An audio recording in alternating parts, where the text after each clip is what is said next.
Λοιπόν, πάμε να δούμε πώς συνδέουμε Sonoff με θερμοκρασία.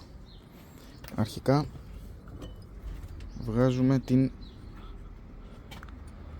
το θερμοστάτη. Από αυτήν εδώ την τρύπα βγαίνει ο θερμοστάτης. Τα καλώδια συνδέονται απευθείας, τα σφίγγουμε καλά και βάζουμε μετά αυτό. Κάνουμε ένα τεστ τώρα, την θερμοκρασία.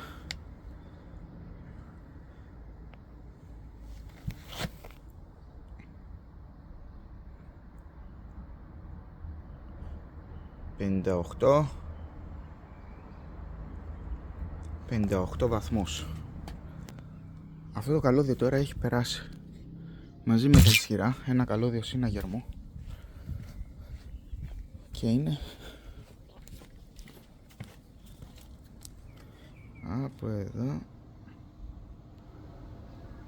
πάει κάτω στο ισόγειο. Είναι πάνω από, αν υπολογίσουμε το κάθε όροφος είναι 4 μέτρα, 3 ορόφους 12 και κάνα 5 μέτρα εδώ πάνω και 10 κάτω,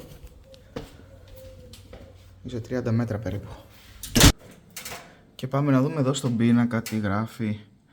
58,5 βαθμούς. Εδώ το καλώδιο που βγαίνει από πάνω, το RJ, έχει έρθει εδώ σε εμάς. Ας την ανάψουμε και φως εδώ. Λοιπόν, τι έχουμε κάνει, το έχουμε διακλαδώσει με το τεσσάρι του συναγερμού που έχουμε φέρει.